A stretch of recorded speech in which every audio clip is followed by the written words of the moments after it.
Radio. Les Français parlent au français. Je n'aime pas la blanquette de veau. Je n'aime pas la blanquette de veau. Sud Radio Berkov dans tous ses états. Et on disait en antenne qu'on connaît souvent les Ardennes grâce à la météo. On va essayer d'aller un petit peu plus loin avec Valérie Alas-Luquetas, experte en enquête d'opinion, et Rémi Dessart, journaliste indépendant, auteur de ce livre Les Audacieux, chronique d'un territoire qui refuse le déclin. On parle des Ardennes aux éditions Calman Lévy. Bonjour. Et nous voici rendus au sol avec la réalité rugueuse à étreindre. C'est qui ? C'est un habitant de Charleville-Mézières qui est né, qui s'appelait, ça vous dit quelque chose, Arthur Rimbaud.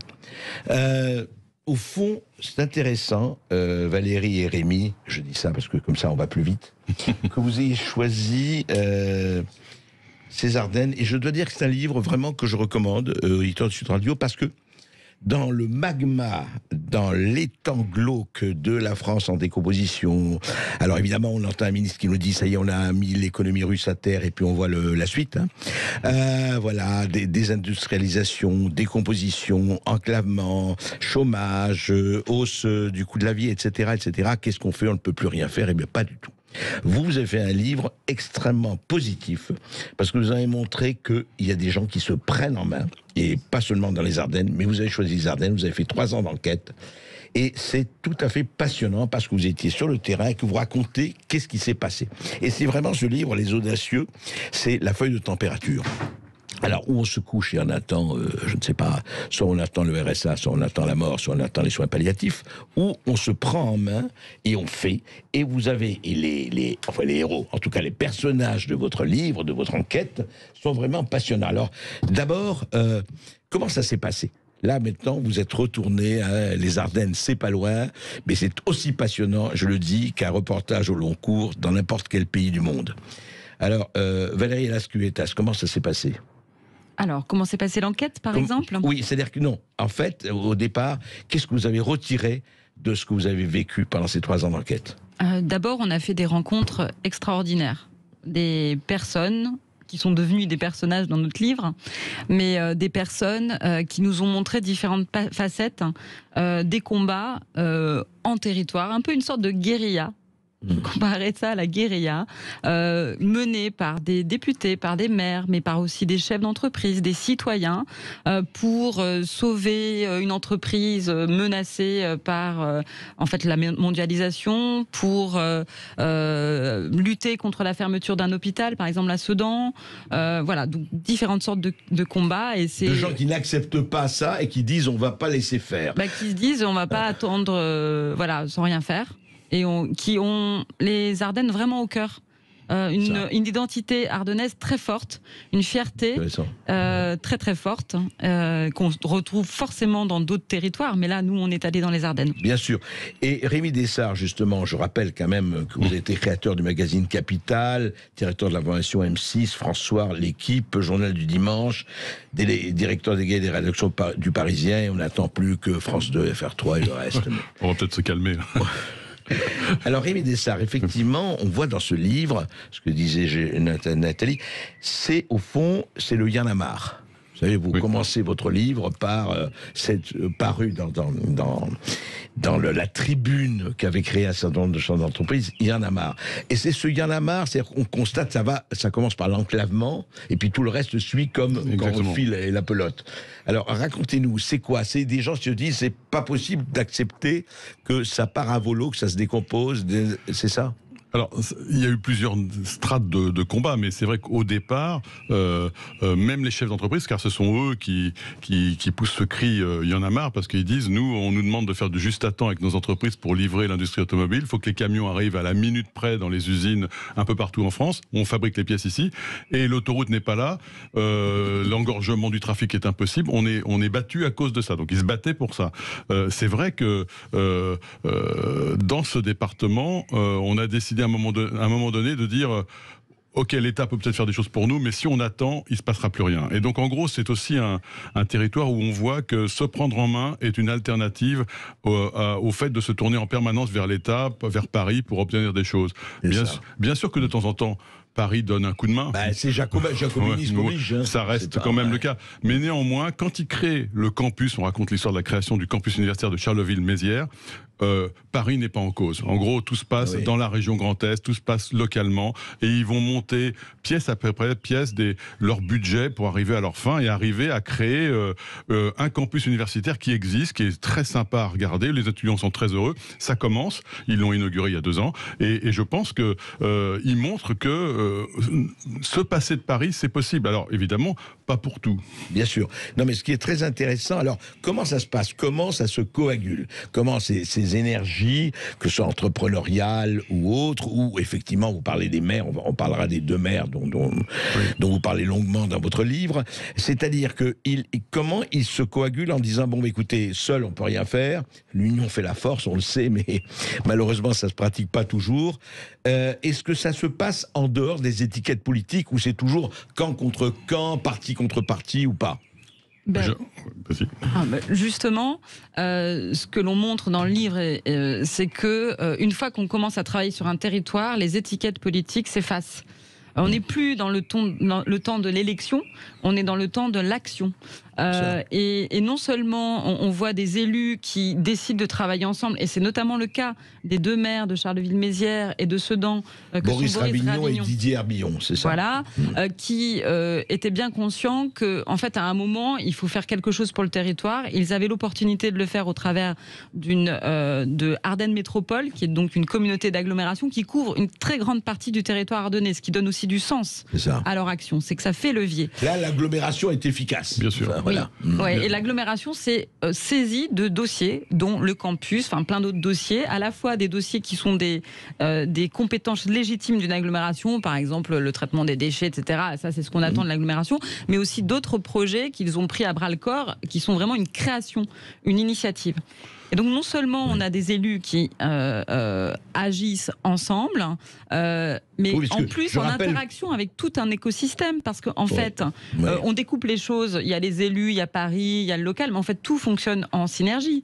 Et il y a les idées, les initiatives. Alors des fois ça ne fonctionne pas. Mais alors justement, c'est intéressant juste ce que vous disiez à la télé sur les partis politiques, puisque Boris Ravignon est UMP, enfin était UMP de l'époque, et Didier Herbillon était PS. Je ne sais pas s'ils le sont encore. Non, ils le sont plus ou moins encore. Ils ont un petit peu bougé. Non, mais ce qu'il faut savoir, c'est que Charleville-Mézières et Sedan sont 2 villes qui s'affrontent depuis la création du département par Napoléon, au moment où on a fait la France des départements. Il y avait Charleville et Sedan qui se battaient pour avoir le pilotage du département, et pour des raisons un peu obscures, je crois qu'il y avait une industrie d'armement à l'époque à Charleville. C'est Charleville qui a été choisi comme étant la ville phare. La ville phare. Sedan, il y a longtemps, donc. Il y a très longtemps, juste après la Révolution. Quand Napoléon crée les départements, pardon, j'ai oublié la date, mais voilà. D'accord. À ce moment-là. Et depuis, les 2 villes étaient un peu en combat, et même quand les 2 villes étaient dirigées par des socialistes, c'était des socialistes concurrents qui s'affrontaient et ils faisaient assez peu de choses ensemble. Alors la création de l'agglomération, de la communauté d'agglomération avait évidemment aidé à ce qu'il se passe, mais là, un tournant s'est passé. Nous, quand on est arrivé dans les Ardennes, on s'est dit, on va commencer par aller voir le maire de Charleville. On nous avait dit que c'était quelqu'un qui avait travaillé avec Nicolas Sarkozy, qui était jeune, moderne. On s'était un peu renseigné, on s'est dit, on arrive dans son bureau, et qui est assis à sa gauche? Didier Herbillon, le maire de Sedan. Il nous le présente, il nous dit, on a décidé de travailler ensemble, on voulait tout de suite vous dire que c'est ensemble qu'on agit. Et on va vous rencontrer ensemble. Et on va vous rencontrer ensemble. Et ils nous ont dit aussi tout de suite, c'est deux choses qui nous a marqué, nous on en a marre qu'on parle des Ardennes avec les conflits sociaux et les pneus qui brûlent devant les usines. On a envie de donner une nouvelle image de notre département, et si vous voulez, on vous ouvre les portes pour vous montrer que c'est plus du tout un combat sinistre, mais au contraire des choses certes difficiles, mais positives. Non, parce que pour les Français de l'extérieur, je veux dire de l'extérieur des Ardennes, c'est vrai, c'est le désert français, c'est la désindustrialisation, tout a été vendu, la France vendue à la découpe, enfin vous le savez. Voilà, de fait, c'est un désastre, André. C'est largement un désastre industriel. Les fermetures, Porsche, Electrolux, il y a beaucoup. La vallée de la Meuse, c'est des usines en friche, pratiquement tout le long. C'était jadis un pôle industriel pratiquement le plus riche d'Europe ou du monde. Ça été à un moment donné, au début du XXe siècle, je crois, hein, c'était vraiment un endroit où on faisait fortune. Ouais, Il y a un siècle, là, oui, c'était vraiment la... Ouais, voilà, dans les années 60, hein, ça a commencé à dégringoler, ça a 60-70. Comme un peu partout. Exactement. Oui, et c'est un territoire très industriel, avec du textile, avec de l'industrie métallurgique, avec de la sous-traitance automobile, avec aussi des garnisons. Il y avait les qui étaient militaires, présentes ça, et qui sont parties les unes après les autres des villes de Sedan et Charleville, et tout ça, ça a complètement vidé le territoire. Hein. Alors justement, on va reparler après cette petite pause, on va dire comment l'action humaine, le facteur humain se joue et comment il a joué en l'occurrence. Et peut-être aussi montrer les chutes de Tomé Génaud et compagnie, enfin montrer ce qui se passe. Et c'est un discours rare qui est porté dans cette enquête. Alors appelez-nous 826 300 300. Ici Sud Radio. Les Français parlent au français. Les carottes sont cuites. Les carottes sont cuites. Sud Radio Berkov dans tous ses états. Un ovni, un livre optimiste. Oui, un livre optimiste sur la France d'aujourd'hui, Les Audacieux, chez Kalman Lévy, de Verly Alas Luquetas et de Rémi Dessart. Et oui, un territoire qui refuse le déclin, mais non seulement qui refuse le déclin, mais qui agit en conséquence.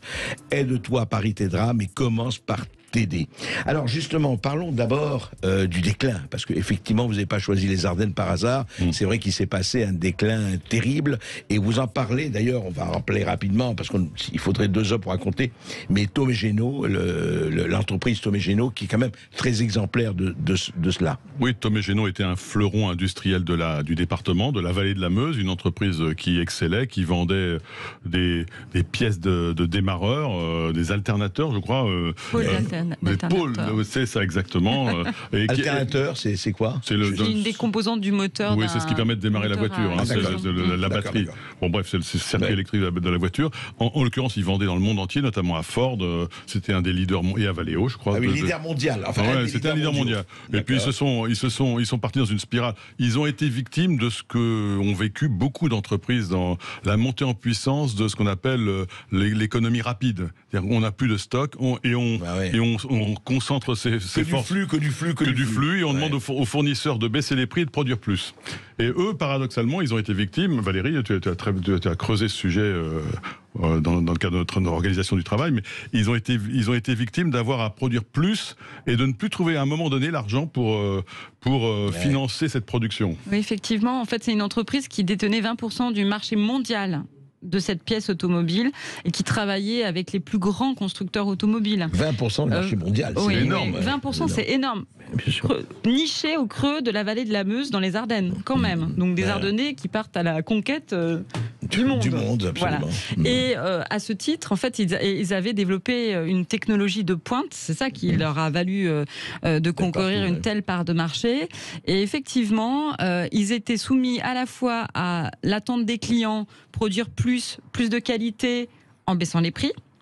Dans un marché à une période où le prix de l'acier augmentait, ça c'était au début des années 2000 parce que les Chinois se mettaient à beaucoup produire, donc absorber une partie de l'acier dans le monde. Et en même temps, ce que dit l'histoire de Tomé Génaud, c'est à la fois le contexte de la mondialisation, la pression des clients, la mondialisation de l'économie et le fait que les clients attendaient en fait de Tomé Génaud qu'il crée des lignes de production dans des pays à bas coût, comme l'Europe de l'Est à l'époque.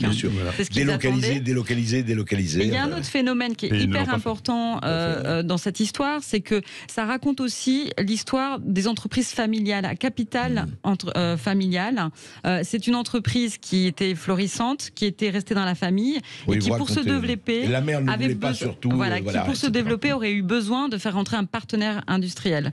Et c'est ça qui a été compliqué à faire pour différentes raisons. Sauf, on ne peut pas malheureusement raconter tout, sauf que le partenaire, c'est les Américains qui se sont révélés un peu fantômes, non? C'est-à-dire que ensuite l'entreprise a fini par déposer le bilan puisque les banquiers ont lâché brutalement et tous ensemble. Ça c'est assez extraordinaire. quand on dit les banquiers, ceci, cela, la vérité, c'est que quand il se passe quelque chose, ils agissent quasiment ensemble et ils décident la même chose ensemble. Donc, je ne sais pas s'ils sont concertés parce qu'on ne peut pas l'affirmer, mais en tout cas, en quelques semaines, on a coupé le robinet. En quelques semaines, le robinet est coupé, c'est plié, et à ce moment-là, l'entreprise se retrouve au tribunal de commerce. À ce moment-là, il y a eu une procédure et un repreneur a été trouvé, qui était américain, un fonds qui s'est révélé pas du tout sérieux. Au départ, ils arrivent, ils viennent, ils débarquent sur place, tout le monde est content, les emplois sont apparemment sauvés, et en fait, ils vont pomper les ressources de l'entreprise, vendre l'immobilier, complètement.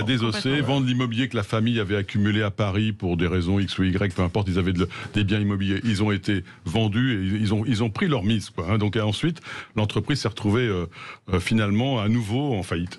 Ouais, c'est assez délirant, et c'est vrai que, comme vous dites, Tomé Génaud, il y a beaucoup de Tomé Génaud, il y a eu en France beaucoup de Tomé Génaud, il y en a encore, hélas, et on se retrouve et on vend, comme on dit, les bijoux de famille, alors qu'ils valaient beaucoup plus, quoi. En plus, c'est-à-dire on les vole, quoi, quelque part. Il y a... et alors, je voudrais juste aborder, avant de parler avec nos auditeurs, et ces maires que vous avez rencontrés, pour rester un peu sur le maire de Charleville-Mézières, on en reparlera aussi avec nos auditeurs, et le maire de Sedan, en fait, vous avez senti des gens qui ont dit, mais nous, on va agir, on va pas attendre. C'est-à-dire, le facteur humain, c'est quoi, en l'occurrence, avec vos deux exemples? Le facteur humain, j'aurais envie de dire, d'abord, c'est le sentiment d'avoir une mission à accomplir. Et c'est ce qu'on a ressenti aussi chez nos interlocuteurs, qui, je pense, vérifient chez beaucoup d'élus locaux. La vérité, c'est que ce sont des gens qui sont profondément attachés à leur territoire. Et c'est le cas des deux maires. Donc déjà, c'est un moteur pour avancer, c'est un moteur pour se battre. Et ensuite, c'est leur conviction qu'en fait, il faut reprendre tous les dossiers un à un, retricoter, par exemple, créer des établissements d'enseignement supérieur pour permettre que les jeunes restent dans les Ardennes même quand ils font des études. Donc ils ont eu le sentiment qu'il fallait tout reprendre un à un et se battre pour reconstituer en fait la société ardennaise, en fait toutes les composantes de la société ardennaise. Et en fait ce qu'ils disent quelque part, c'est si toutes les issues sont bouchées, on en crée d'autres. C'est ça, c'est faire le pas de côté, trouver, innover. Profondément, ils ont le sens de l'intérêt général aussi. C'est-à-dire qu'en fond, ce sont des hommes politiques au sens noble du terme. C'est-à-dire en gros qui se disent qu'est-ce que je peux faire pour que ma ville aille mieux, pour que le département aille mieux. Et à aucun moment ils se disent Sedan est plus important que Charleville ou Charleville est plus important que Sedan. Je pense que ce qui a vraiment changé avec la crise, sans doute, mais aussi parce qu'on a des personnalités peut-être qui ont compris qu'il fallait changer le logiciel, qu'il fallait agir ensemble et donc ne plus avoir de rivalité qui se mettent en travers du chemin.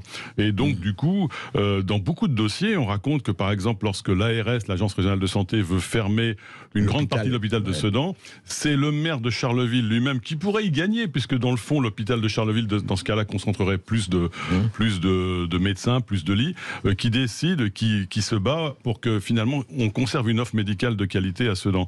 Et ça, c'est vraiment emblématique. C'est vraiment emblématique de cette solidarité ardennaise, mais qui n'est pas simplement ardennaise comme ça, c'est aussi révélateur d'un sentiment d'un réflexe de survie collective, je pense. Bien sûr, mais ce que vous dites, c'est-à-dire que c'est la différence entre un politicien et un homme d'État, en tout cas en l'occurrence un vrai politique. Oui. Le politicien ne pense qu'à sa réélection, l'autre il pense au devenir de sa région. Et apparemment, les deux personnes là dont vous parlez, il y en a d'autres aussi bien sûr, sont dans ce cas, c'est ça ?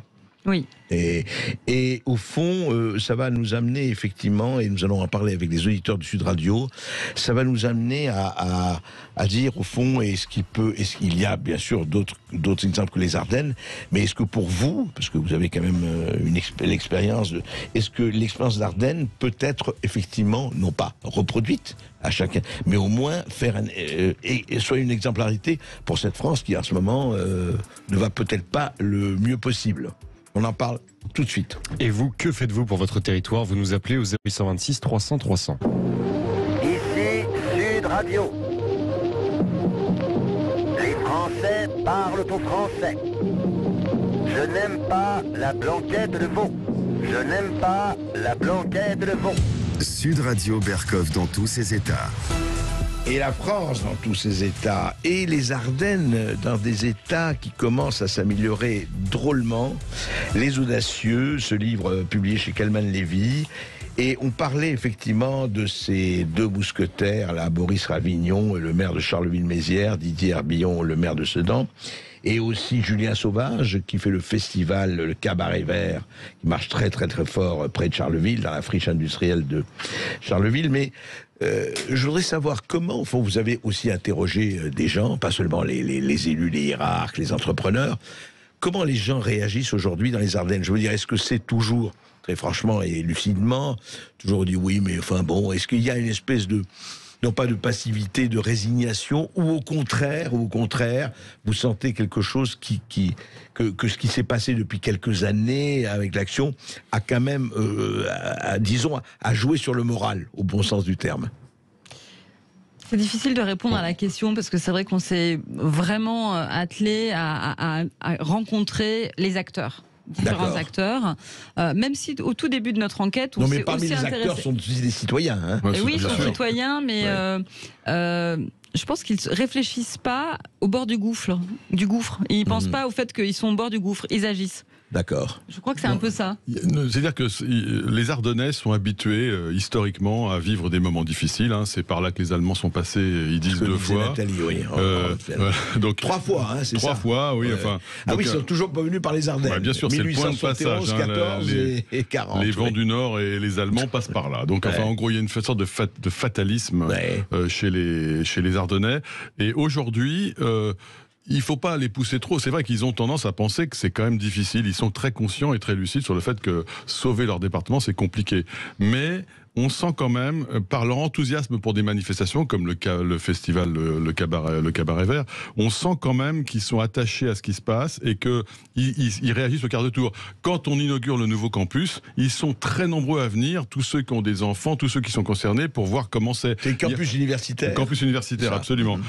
Et donc, du coup, ils ont envie que l'étincelle arrive. Ils vont pas, les Ardennais ne se plaignent pas, en fond. Hein. Bien sûr, ils peuvent être manifestés socialement de façon très dure quand une entreprise ferme, comme partout en France. Il y a pas, c'est pas là pour le coup réservé aux Ardennais, mais en revanche, ils sont très très très capables de se mobiliser pour des choses positives et ils sont très contents quand les choses positives arrivent. C'est-à-dire, ce ne sont pas des gens qui sont blasés. Ouais, c'est ça. Et ils sont reconnaissants. Enfin, ils reconnaissent. Oui, ils reconnaissent. Et d'ailleurs, les deux maires ont été réélus facilement après leur premier mandat où ils se sont retrouvés un peu. Tous les deux. Herbillon avait été élu un peu avant parce que son prédécesseur était décédé. Il était maire adjoint, donc il était déjà maire en 2014, puis en 2020, ils ont regagné tous les deux.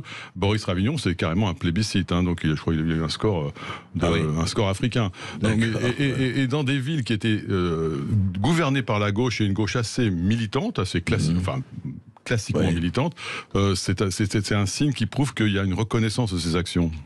Très intéressant, oui, parce que effectivement, les gens, en plus, c'est vrai qu'au niveau des maires, les gens voient le résultat. C'est pas une politique nationale ou présidentielle dont on voit au bout de quelques années si ça marche ou pas. Là, les résultats se voient relativement vite, bien sûr. Et une chose aussi qui est intéressante par rapport à ce que vous racontiez, on a parlé du cabaret vert, on a parlé de l'hôpital. Et est-ce que, franchement, au fond, je parle des acteurs. Vous dites, ils sont au bord du gouffre, mais ils agissent justement. Mais ils vous parlent, quand ils parlent de l'avenir, ils parlent comment, très franchement? Ils sont, je ne dis pas optimistes ou pessimistes, mais est-ce qu'il y a, en disant, on y va en tout cas, mais lucidement, ils se disent quoi dans le contexte européen qu'on connaît, et je ne parle pas de l'Ukraine, ou de la guerre d'Ukraine, je parle dans le contexte européen et mondial général. Comment ils perçoivent ça? Comme des gens, sans doute, qui ont le sentiment d'avoir touché le fond de la piscine. C'est-à-dire qu'en fait, on est allé tellement profondément dans la galère qu'en fait, on ne peut que remonter. Et comme je le disais tout à l'heure, ce sont des personnes d'action. Et donc, par définition, ils ne s'apitoient pas sur... ils ne pensent pas au pire. Ils essayent d'aller vers le meilleur. C'est comme ça que je vois leur psychologie. Il ne faut pas de la méditation métaphysique. C'est du combat. C'est du combat. Et donc, on ne pense pas à l'issue négative, à l'issue Ils sont conscients que ça prend un temps fou. Inverser une courbe de population, c'est-à-dire que la population décroît dans les Ardennes, hein, donc c'est quand même un problème, parce que moins il y a de gens, moins un jour il y aura de classes. Les garnisons sont parties, donc l'État peut dire, maintenant on est obligé de fermer des classes. Et c'est l'angoisse maximum pour les élus, notamment à Sedan, qui est plus touché par la crise que Charleville. Comment faire en sorte qu'on arrête de fermer des classes, qu'on puisse conserver une population. Et ça, c'est une bataille. Ils savent que c'est long, mais ils ont une foi vraiment incroyable dans les actions qu'ils mènent. Alors, on a dit les paris n'aident pas. Il faut quand même mentionner au passage que le plan Borloo pour restructurer les banlieues a pesé lourd positivement dans les deux villes. Hein. Les quartiers ont été restructurés, que ce soit à Sedan ou à Charleville, et ça a beaucoup pacifié. Et on voit les résultats. Hein. On a visité avec le maire de Sedan un quartier qui est aux portes de la vieille ville de Sedan, qui est le jour et la nuit par rapport à ce qui était avant. Des petits immeubles très agréables, des actions sociales qui sont faites. On voit quand même des résultats tangibles, et le trafic de drogue qui s'est déplacé ailleurs. Il est sûrement encore là dans la ville, mais il est plus aux portes de la ville. Et ça, c'est quand même à mettre au crédit de la puissance publique, notamment du fameux plan Borloo pour restructurer et qui joue un rôle dans ces villes-là quand même. Il faut le préciser, parce que sinon on a l'impression qu'ils sont tout seuls au monde et qu'il se passe jamais rien. Vous voyez, il fallait pas dire à Borloo, on est deux mâles blancs, mon cher Jean-Louis, c'est pas nous qui allons décider de ça. Vous voyez, il y a du bon quand même de temps en temps. Augustin. Et vous qui nous écoutez sur Sud Radio, vous pouvez aussi nous raconter au 0826 300 300 ce qui se passe dans votre territoire. Et nous sommes avec Olivier qui nous appelle du Val-de-Marne. Bonjour Olivier. Oui, bonjour Olivier. André, bonjour à vos invités. Moi je suis d'accord avec ce qu'ils disent et on pourrait dire que les Ardennes pourraient être la nouvelle Silicon Valley industrielle. Ça pourrait être intéressant, c'est un laboratoire d'expérience d'après ce qu'ils expliquent. Maintenant aussi ça rejoint ce que la France périphérique de Christophe Guilly et surtout on voit les résultats comme on dit au niveau de la présidentielle. Je pense que les Ardennes ont voté massivement dans les 42%. Je ne sais pas si vos invités peuvent me dire le contraire ou pas, mais on va leur poser la question, oui. Allez-y. Oui, alors justement, en fait, comment ont voté les Ardennes, enfin les Ardennes-Villes, les campagnes lors de la dernière, lors de la premier tour des présidentielles, à un niveau assez élevé pour Marine Le Pen en fait, et également Mélenchon. Elle était en tête, je crois, non? Oui, au niveau du département, pas dans les villes. Ouais. Dans les villes, c'est Macron qui est arrivé en tête et qui a d'ailleurs gagné, qui était premier au deuxième tour aussi, dans les grandes villes. C'est vrai que c'est un territoire emblématique des territoires périphériques, comme le disait Olivier à l'instant. C'est d'ailleurs pour ça que nous sommes allés nous poser dans ce territoire. C'était notre volonté. On voulait aller dans ce qu'on appelle... notre intention initiale, c'est on va dans un territoire périphérique. D'ailleurs, pour tout vous dire, notre projet, il a pris naissance au mois de novembre 2018. Et plus précisément, quelques jours avant la première manifestation des Gilets jaunes. Et c'est dans ce contexte et c'est dans cette ambiance-là qu'on a souhaité faire ce projet-là. Oui, donc en fait, ce territoire n'est pas différent d'autres territoires périphériques ou ruraux ou anciens territoires industriels. Et ça représente la moitié de la population française au moins, ne l'oublions pas quand même, c'est important. Oui. André ? Oui, Olivier. Je voulais rajouter deux choses sur votre précédente invité qui pouvait corroborer. On a le nouvel André Gérin a démissionné du PCF. Donc c'est pour ça, ce sera pour plus tard, mais on va en parler. Ça avait détonné dans l'univers politique. Oui, le maire de Vénissieux, l'ancien député maire de Vénissieux. Et il passe au vitriol. Ça, la sulfateuse, voilà. Et secondo, ce que disent vos invités corrobore parfaitement le résultat, évidemment, de la présidentielle. Je pense les législatives, on va voir ce qui va se passer. Maintenant, et je pense qu'on va assister à une France fédérative, parce que si on attend tout l'état de Jacobin, d'après ce que disent vos invités, on peut toujours mourir sur place. Il y a pas mal de choses à améliorer, donc on va assister à l'émergence d'élus qui sont locaux, mais qui peuvent aller au niveau national un jour et qui vont avoir la solution par rapport aux élus actuels. Tout à fait, et qui peuvent aller au niveau régional. Olivier, merci, on va en parler avec nos invités. Et on se retrouve dans un instant avec vos appels au 0826 300 300. Les Français parlent au français. Les carottes sont cuites. Les carottes sont cuites. Sud Radio Berkov dans tous ses états. Alors avant de prendre nos auditeurs, une question sur notre Facebook Live. Des gens se demandent si le mouvement des Gilets jaunes avait beaucoup pris dans les Ardennes. Il a pris, il était là. Il y a eu des manifestations d'ailleurs assez dures. Et quand on a rencontré le préfet en poste au moment où on a commencé notre enquête, il disait que c'était un énorme sujet de préoccupation. Les commerçants, le centre-ville de Charleville a été l'objet de manifestations, un nombre de samedis record, en tout cas au moins aussi élevé qu'à Paris. Et donc ça a été assez puissant.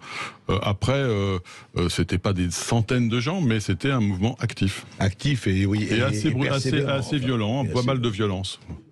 Et nous sommes avec Hélène qui nous appelle de Paris et qui est elle-même originaire des Ardennes. Ah bah attendez, je crois que ça a coupé parce que le son n'est pas très bon.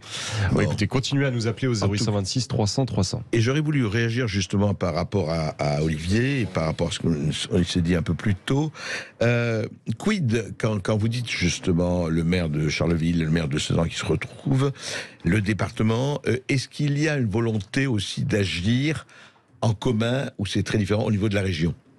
Je veux dire par là, est-ce que on parlait de l'agglomération, on parle de tout ça, très bien, et on voit les résultats, et vous en parlez dans votre livre, c'est ça qui rend très intéressant. Mais est-ce que ça peut aller plus loin, ou est-ce que ce que vous avez senti par rapport, parlons des Ardennes? Visiblement, depuis la mise en place des nouvelles régions et notamment en fait le département des Ardennes s'est de fait retrouvé au sein d'une plus grande région, la région Grand Est, alors qu'auparavant c'était Champagne-Ardenne. Ah oui, eh bien, on aurait pu penser que ça aurait pu produire une dilution de la place et des Ardennes, et je crois que ça n'a pas été le cas. C'est l'inverse. Et en fait, ça a permis de donner beaucoup plus de moyens et donc de faire beaucoup plus levier. On l'a vu notamment, et c'est plutôt Rémi qui a travaillé dessus, qui peut en parler, mais notamment au travers du dossier de la fibre. Le département des Ardennes a été fibré dans un délai assez record, du fait d'une méthode qui a été déployée au niveau de la région, de la région Grand Est. Voilà. C'est un bon point à François Hollande. C'est paradoxal, mais parce que cette réforme des régions qu'on critique souvent, dont on ne voit pas forcément l'intérêt, là, elle s'est révélée extrêmement efficace pour les départements qui étaient un petit peu... Finalement, les Ardennes, dans Champagne-Ardenne, étaient moins bien traités pour plein de raisons historiques. Le président de la région venait pourtant de là. Mais bon, les moyens étaient aussi moins élevés. Quand vous vous retrouvez dans une région plus riche, plus grande, et qui peut bénéficier de la richesse du territoire alsacien, notamment, donc partager un peu plus, distribuer un peu plus, et faire distribuer les bonnes pratiques, effectivement, sur la fibre. Ils ont fibré le département, ils sont en train de terminer dans un temps record. La moindre maison dans la forêt ardennaise va être fibrée en 2023, ça sera terminé. Et la fibre, c'est quand même un outil considérable pour faire du télétravail, pour créer une entreprise, pour faire plein de choses. Donc voilà. C'est achevé pratiquement, les Ardennes sont fibrées. Et de même façon, ils ont bénéficié de fonds plus élevés pour créer leur campus universitaire, dont on parle beaucoup, mais qui quand même coûtait de l'argent. Ça coûte d'abord de l'argent, un campus universitaire. En fait, la région aide beaucoup plus les Ardennes, et je pense parce qu'une grande région, c'est plus puissant qu'une petite région, tout simplement. C'était une bonne chose de regrouper. Mais bien sûr. En tout cas, dans le cadre du Grand Est. Oui, parce qu'effectivement. Peut-être d'autres cas d'exemple. Mais je pense que l'Occitanie, c'est peut-être pas tout à fait la même chose, mais ça, je pense que ça dépend des territoires. Mais en tout cas, dans le Grand Est, c'était plutôt une bonne chose. Je suis heureux parce que ce que vous dites de Hollande, c'est une exception qui confirme la règle. Et voilà, donc nous sommes contents. C'est bon, le son d'Hélène a retrouvé la fibre. Hélène qui nous appelle de Paris et qui est originaire des Ardennes. Bonjour Hélène. Bonjour Hélène. Bonjour à tous. Merci de me prendre au téléphone. Oui, je voulais poser une question sur le tourisme dans la vallée de la Meuse en particulier. Bon, on a une région absolument magnifique. La vallée de la Meuse et la vallée de la Smois sont absolument de toute beauté. Et chaque fois que je passe là-bas, je viens de Fumette. Chaque fois que je vais là-bas, je me rends compte qu'il y a une carence terrible en matière touristique dans la vallée de la Meuse, alors que les Belges ont su beaucoup mieux exploiter cette région sur le plan touristique. Et je trouve ça dommage parce que cette région présente des beautés extraordinaires et elles sont pas mises en valeur au niveau, comment dirais-je. Hélène, c'est intéressant justement. Alors écoutez, là vous posez une vraie question. C'est vrai. Moi je suis allé 2 fois. C'est vrai qu'il y a des paysages tout à fait extraordinaires.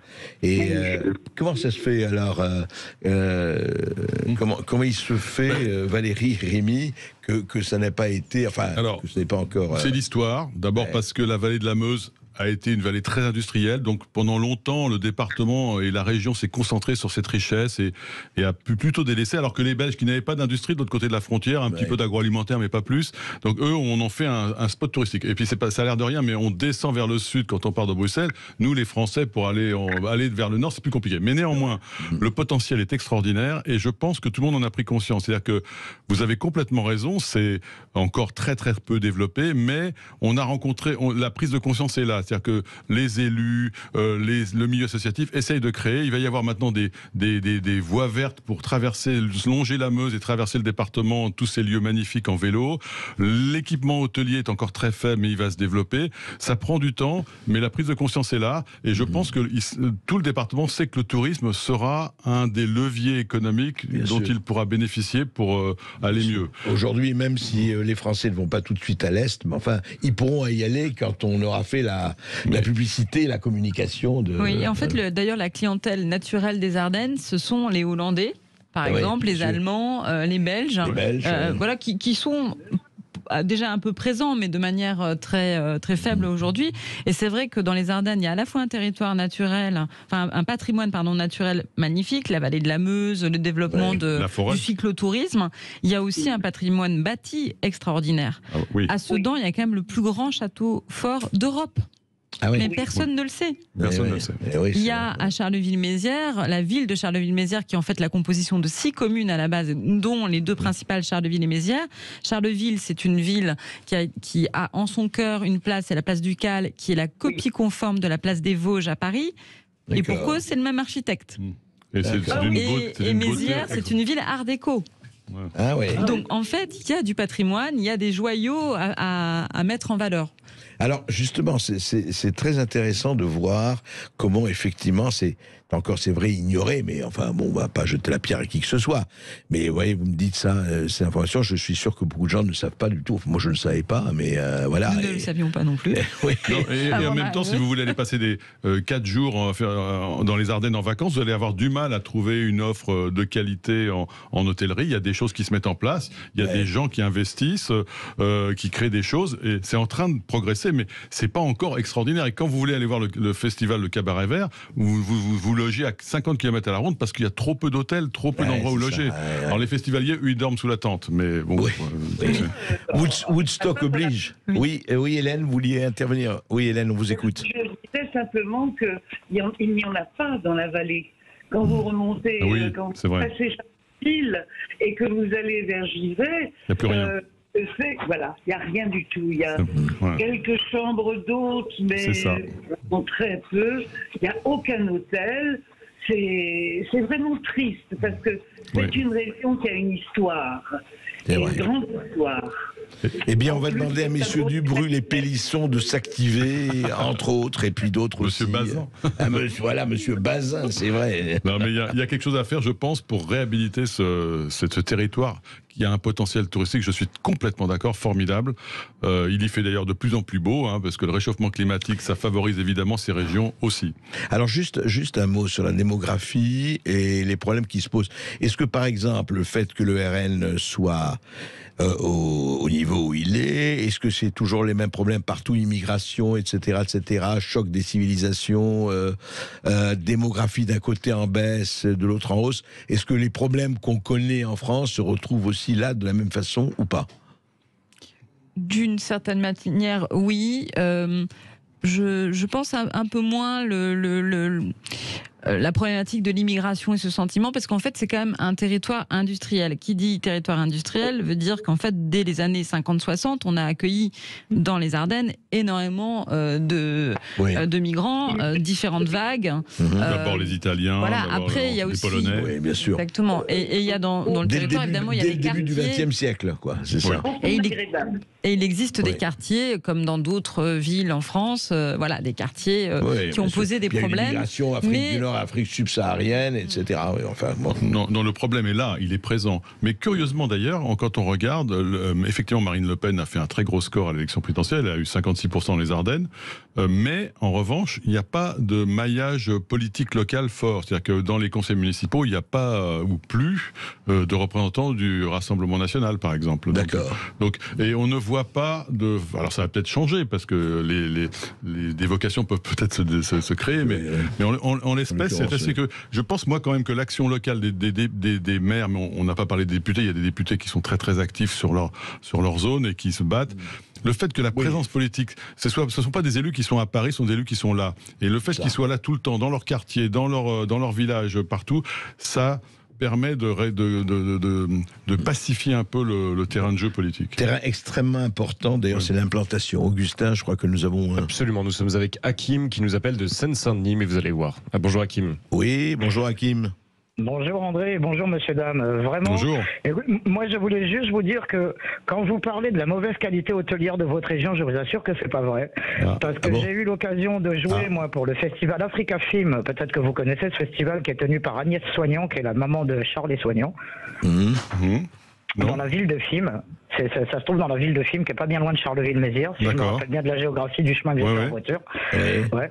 Bah écoutez, j'ai été super bien reçu dans un hôtel, honnêtement, de choix qui coûtait pas plus cher qu'ailleurs.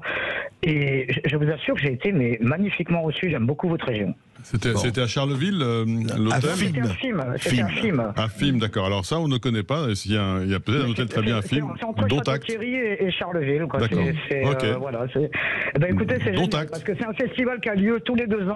Et je vous invite à y aller. Ben oui, voilà, il y a le Cabaret Vert qu'on a parlé. Alors, comment s'appelle votre festival, enfin le festival où vous alliez? Ça s'appelle le festival Africa Film. Africa Film. C'est un festival de musique et de danse qui est tenu par la maman de Charles Soignant. Et vraiment, écoutez, c'est extraordinaire. J'ai été magnifiquement reçu dans cette région. Bon, ben écoutez, on ira. C'est noté. On ira, Hakim, on ira. Promis. Voilà. On peut bon dire... voyage alors. Merci. Et on peut dire... À bientôt. Oui, allez-y. On peut dire aussi qu'il y a le Festival mondial des marionnettes tous les 2 ans, qui est un rendez-vous mondial de la marionnette à Charleville-Mézières. Il faut le noter. Mais alors, au fond, alors là, je vais vous poser une question qui va peut-être au-delà même de vos conclusions du livre. Et encore une fois, je le recommande ce livre parce que c'est un message d'optimisme et d'action. Et c'est vraiment très important aujourd'hui. Il vaut mieux parler de ça, vous voyez, je veux dire. C'est quand même, c'est pas en se couchant et en disant il n'y a rien à faire qu'on va avancer, tout le monde le sait, sauf que ça continue un peu comme ça. Est-ce qu'on va... on parlait du Paris, toujours nécessaire, c'est vrai qu'on ne peut rien faire sans Paris. Je parle et puis l'éternel conflit girondin-jacobin, ou montagnard-girondin-montagnard. Est-ce qu'aujourd'hui, 200 ans après, est-ce que, vu ce qui se passe avec l'Europe et tout ça, je voudrais vraiment votre opinion à tous les deux pour finir cette émission, est-ce qu'on va vers une Europe des régions, une France des régions? La preuve, c'est que vous dites que, en tout cas pour le Grand Est, ça peut bien jouer pour les Ardennes. Ou au contraire, ça va rester aussi une France, comme toujours, très centralisée. Et même s'il y a des décentralisations, en fait, les choses vont rester en l'état. Quel est votre sentiment là-dessus? Moi, j'ai le sentiment qu'on a un peu testé tout, la gestion au niveau de la nation, la gestion au niveau des régions, l'échelon européen. Et probablement qu'en fait, à chaque fois, il faut se poser la question de là où se situe le bon échelon de décision et d'action. Et dans les exemples qu'on a développés, on voit notamment que voilà, il y a des choses qui ont été permises dans les Ardennes qui ne l'étaient que parce que les acteurs connaissent bien le terrain, parce que ils savent exactement, et c'est logique, on peut pas depuis une administration centrale et à Paris au niveau politique décider à distance de ce qu'on doit faire au creux d'un territoire. Voilà, ceux qui se connaissent le mieux, ce sont les gens du coin. Rémi, dernière phrase. Moi, je pense que c'est l'échelon local qui a la main à la fin des choses. Juste encore une histoire pour étayer. Lorsqu'il a fallu trouvé l'argent pour transformer une partie du château fort de Sedan en hôtel de qualité. Ce sont les habitants qui ont apporté de l'argent, qui ont investi pour fournir la somme qui a permis d'emporter le morceau et de finir les travaux. Et c'est pour moi assez révélateur. Au plan local, les habitants qui ont dit à ce que le château fort devienne... Oui, ils ont apporté la dernière couche de financement sans laquelle il n'y aurait pas eu d'hôtel dans ce château fort. Et cet hôtel, il est formidable. Donc voilà, ça prouve que on peut agir au plan local. Et je crois quand même que l'échelon régional, c'est l'avenir de l'Europe, parce que les pouvoirs centralisés ont fait quand même la preuve de leurs limites. Eh bien écoutez, décentralisons. Je rappelle le titre de votre livre, Les audacieux chroniques d'un territoire qui refuse le déclin, aux éditions Kalman-Lévy. Merci Valérie Alas-Luquetas et Rémi Dessart. Et dans un instant, vous retrouvez Brigitte Lahaye jusqu'à 16h.